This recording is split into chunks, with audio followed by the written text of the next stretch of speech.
Very good morning, welcome to morning news. నా పేరు ప్రణీత్. ముందుగా హెడ్లైన్స్. ఈ రోజు నుంచి చంద్రబాబు ఉత్తరాంధ్ర టూర్. విజయనగరంలో మీకోసం యాత్ర.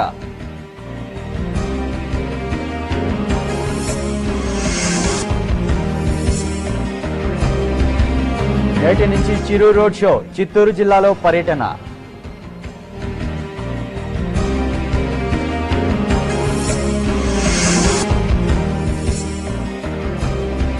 ఇవాళ సత్యం బోర్డు మీటింగ్. నిధుల సేకరణ, టేక్ ఓవర్ పైనే చర్చ.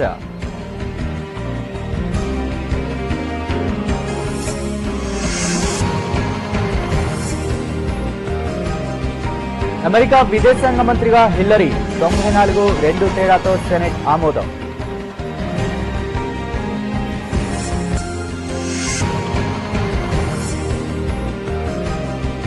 క్యాబరే డాన్సర్ లైఫ్ ఆధారంగా మూవీ.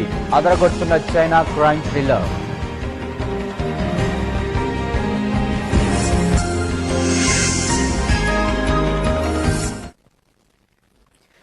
టీడీపీ అధినేత చంద్రబాబు ఈ రోజు నుంచి ఉత్తరాంధ్రలో పర్యటిస్తారు. వారం రోజుల పాటు సాగే ఆయన పర్యటనను విజయవంతం చేసేందుకు తెలుగు తమ్ముళ్లు భారీ ఏర్పాట్లు చేస్తున్నారు. పర్యటనకు వస్తున్న టీడీపీ అధినేత చంద్రబాబు మీకోసం యాత్ర విజయనగరం నుంచి ప్రారంభమవుతోంది. ఈ యాత్ర జిల్లాలో 3 రోజుల పాటు కొనసాగుతుంది. హైదరాబాద్ నుంచి విశాఖ చేరుకునే చంద్రబాబు చింతలపాలానికి చేరుకుంటారు. పార్టీ నేతలతో సమావేశం తర్వాత కొత్త వలస, ఆనందపురంలో యాత్ర కొనసాగిస్తారు. మధ్యాహ్న భోజన విరామం ఉంటుంది. ఆ తర్వాత వేపాడ, సోంపురం, బొద్దాం, శృంగవరపుకోట, జామి మీదుగా తాళ్ల వలసలో పర్యటించి శ్రీశాంతి లేఅవుట్ లో రాత్రికి బస చేస్తారు. ఈ నెల 22, 23, 24 తారీఖుల్లో రాష్ట్ర తెలుగుదేశం పార్టీ అధ్యక్షులు నారా చంద్రబాబు నాయుడు గారు విజయనగరం జిల్లా పర్యటన కార్యక్రమం ఉంది. గతంలో కొన్ని ప్రాంతాలు పర్యటన జరిగాయి. మిగతా ప్రాంతాలు 4 నియోజకవర్గాలు ఇంకా పర్యటన చేయవలసి ఉంది.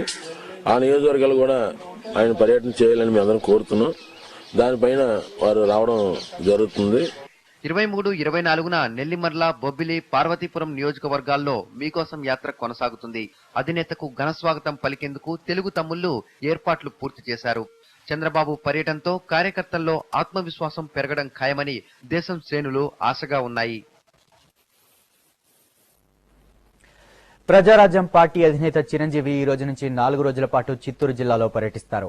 4 రోజుల పాటు జరిగే ప్రజాంకిత యాత్రలో చిరంజీవి పాల్గొంటారు. టీడీపీ అధినేత చంద్రబాబు నాయుడు సొంత నియోజకవర్గమైన కుప్ప నుంచి చిరంజీవి రోడ్ షోలను ప్రారంభించనున్నారు. చిత్తూరు జిల్లాలోని స్థానిక సమస్యలతో పాటు ప్రభుత్వ ప్రజా వ్యతిరేక విధానాలపై చిరు ప్రసంగించనున్నారని ఆ పార్టీ అధికార ప్రతినిధి పిఎల్ మహేందర్ చెప్పారు. నియోజకవర్గంలో ఏ విధంగా ప్రజలు చిరంజీవి గారికి బ్రహ్మరథం పట్టారో అంతకన్నా ఎక్కువగా మరి ఈనాడు కుప్పంలో తప్పకుండా ప్రజలందరూ కూడా చిరంజీవి గారిని అభినందిస్తారని చెప్పి, వారికి పూర్తిగా తోడ్పాటు పడతారని చెప్పి, బలపరుస్తారని చెప్పి మరి మన నమ్మకం ఉంది మాకు. మహాకూటమి ఏర్పాటులో ప్రతిష్టంభన నెలకొంది. టీఆర్ఎస్ తో సీట్ల సర్దుబాటు జరగకపోవడంతో మహాకూటమి మహాప్రకటన మరో వారం రోజులు వాయిదా పడింది. ఈ రోజు నుంచి చంద్రబాబు ఉత్తరాంధ్ర పర్యటనకు వెళ్తున్నారు. ఆయన తిరిగి వచ్చిన తర్వాతే టీఆర్ఎస్ విషయం కొలిక్కి వచ్చే వీలుంది. మహాకూటమి కాంగ్రెస్ ఓటమి అంటూ నినదించిన కేసీఆర్ మాట మార్చారు. ముందుగా తనకు ఎన్ని సీట్లు ఇస్తారో స్పష్టం చేస్తేనే మహాకూటమిలో చేరుతామని మెలిక పెట్టడంతో మహాకూటమి ఏర్పాటు ప్రకటన వాయిదా పడింది. అయితే ఇప్పటికే జట్టు కట్టిన వామపక్షాలు, టీడీపీ కలిసే ముందుకు వెళతాయని, టీఆర్ఎస్ కూడా తమతో కలిసి వస్తుందన్న ఆశాభావాన్ని టీడీపీ అధినేత చంద్రబాబు వ్యక్తం చేశారు. మేము ఇంకా చర్చలు కొనసాగుతున్నాయనే విధంగా మాట్లాడారు. మీరు చెప్పినట్టు అఫీషియల్ గా ఒకరు మాట్లాడారు, వాళ్ళ పార్టీ మెంబర్ అన్నారు. దాని గురించి నేను రెస్పాండ్ కావడం కరెక్ట్ కాదు. అది అఫీషియల్ తీర్మానం అయినప్పుడు డెఫినెట్ గా అప్పుడు రెస్పాండ్. నేను నారాయణ గారు చెప్పినట్టు సీట్స్ విషయంలో అందరం మాట్లాడుకున్నప్పుడు అక్కడక్కడ చిన్న చిన్న సమస్యలు ఉంటాయి. ఒక రోజుతోనో లేకపోతే ఒక నిమిషంతో అయ్యేది కాదు ఇది. ఎందుకంటే ఏది కూడా 4-5 పార్టీలు కలిసినప్పుడు, 4 పార్టీలు మాట్లాడుకున్నప్పుడు వాళ్ళ పార్టీని వాళ్ళు ప్రొటెక్ట్ చేసుకోవాలనుకుంటారు. ప్రాక్టికల్ గా కూడా ఆలోచించుకొని అందరినీ క్యారీ చేయాలి. బుధవారం రాత్రి చంద్రబాబు నివాసంలో వామపక్ష నేతలు సమావేశమై చర్చించారు. కేసీఆర్ మొండికేయడం, సీట్ల విషయంలో రాజీకి రాని విషయాలను చంద్రబాబు, వామపక్ష నేతలు రాఘవులు, నారాయణకు వివరించారు. అయితే ఎన్నికలకు ఇంకా సమయం ఉన్నందున సీట్లపై ఇప్పుడే తొందరపడాల్సిన అవసరం లేదని ఓ నిర్ణయానికి వచ్చారు. పొత్తులు, సర్దుబాట్లు అన్నప్పుడు ప్రతిష్టంభన ఉండడం సహజమేనని వామపక్ష నేతలంటున్నారు. టీఆర్ఎస్ తమతో పాటే కలిసి వస్తుందని వారన్నారు. టీఆర్ఎస్ కు కాంగ్రెస్ పార్టీ చాలా వాటి ప్రతిష్టంభన వచ్చి మన పరిష్కారమైంది. ఆ తర్వాత సిపిఐ సిపిఎం మధ్య చర్చలు జరిగినాయి. అంతకుముందు టీడీపీతో మేము మాట్లాడుకున్నప్పుడు కూడా చర్చలు చాలా నాళ్ళు పెండింగ్ లో ఉన్నాయి. అప్పుడేం మాట్లాడలా. ఇప్పుడు ఒక్కసారిగా మహాకూటమి ఫెయిల్ అయిపోయి హడావుడిపడి ఉత్సాహపడుతున్నారు. రాజకీయ ప్రక్రియలో ఎలక్షన్స్ లో ఇట్లాంటి సహజం జరుగుతూ ఉంటాయి. ఇంకా టైం కూడా ఉంది కాబట్టి ఏం కొంపలు మునిగిపోలేదు. మహాకూటమి మామూలుగానే బలపడి కాంగ్రెస్ పార్టీ ఓడించడానికి కావాల్సిన అవసరాలు ఏర్పాటు చేసుకుంటాయి.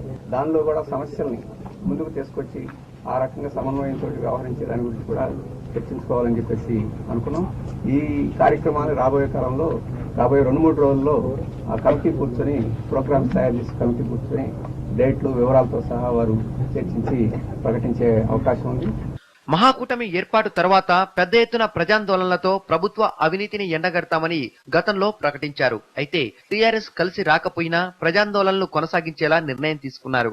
దీనికోసం మహాకూటమి సమన్వయ కమిటీలో టీఆర్ఎస్ నుంచి కూడా ఒకరిని సభ్యునిగా నియామకం చేశామని, ఈ సమన్వయ కమిటీ భేటీ అయ్యి ప్రభుత్వ అవినీతిని ప్రజల్లోకి తీసుకువెళ్లేందుకు ఎలాంటి ఉద్యమాలు చేయాలో నిర్ణయిస్తుందని చంద్రబాబు ప్రకటించారు.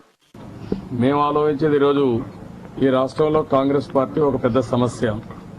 రాజశేఖర రెడ్డి గారు పెద్ద అవినీతి జరిగి ఆ అవినీతి పరుణ్ణి ఓడించడం మా అందరి ప్రధాన ధ్యేయం కావాలి.